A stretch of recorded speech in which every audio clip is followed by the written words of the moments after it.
রোজিনা আরিশা 0.3 চ্যানেলে সবাইকে স্বাগতম। ইরান দেশে এক বাদশাহ ছিলেন। বাদশার নাম ছিল ফরিদ। বাদশাহ ছিল অতি বিচক্ষণ এক মন্ত্রী। মন্ত্রী ছিলেন খুবই জ্ঞানী লোক। মন্ত্রীর দূরদর্শিতা ছিল অসাধারণ। বাদশাহ তাকে খুব ভালোবাসতেন। রাজ্যর যে কোনো বিপদ আপদে এই মন্ত্রী সঠিক সিদ্ধান্ত নিতে পারতেন।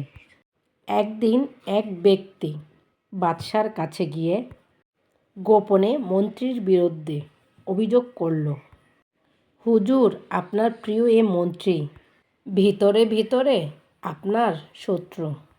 তিনি বহু লোককে রাজকোষ থেকে টাকা ধার দিয়েছেন। শর্ত একটাই, আপনার মৃত্যুর পরে এ টাকা শোধ দিতে হবে। তিনি চান না যে আপনি দীর্ঘজীবী হন।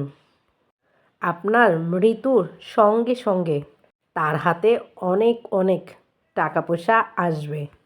কি ভয়ঙ্কর চক্রান্ত! বাদশাহ, আপনি একবার ভেবে দেখুন।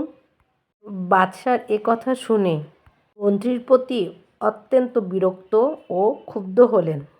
সময় মতো একদিন তিনি তাকে বললেন, মন্ত্রী, এ কি কথা শুনতে পাচ্ছি?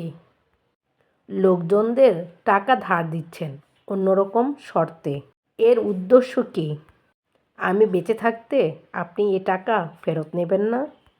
স্পষ্ট বোঝা যাচ্ছে আমার মৃত্যুতে আপনার যথেষ্ট লাভ। আপনাকে আমি আমার আন্তরিক বন্ধু বলেই জানি, কিন্তু আপনার এ কেমন শত্রুর মতো আচরণ!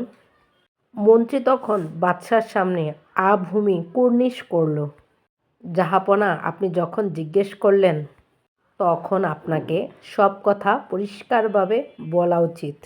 কিছুই গোপন করা উচিত নয়। আমি চাই সমস্ত লোকই আপনার মঙ্গল কামনা করুক, কিন্তু যারা আপনার শত্রুপক্ষ, আপনার বিরুদ্ধে কথা বলে, আমি শুধু তাদেরকেই শর্ত সাপেক্ষে টাকা দিয়েছি। শর্তটি হচ্ছে, আপনার মৃত্যু না হলে টাকা ফেরত দিতে হবে না।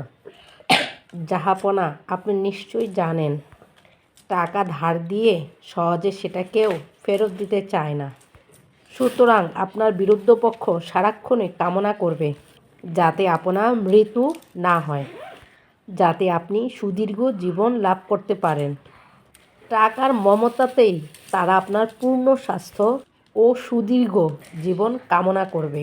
বাদশাহ উত্তর শুনে খুবই সন্তুষ্ট হলেন। মন্ত্রীর বুদ্ধির তারিফ করতে লাগলেন। তাকে যথেষ্ট পুরস্কার প্রদান করলেন। আর মন্ত্রীর বিরুদ্ধে যে লোকটা বদনাম করেছে তাকে শাস্তি দিতেও ভুললেন না।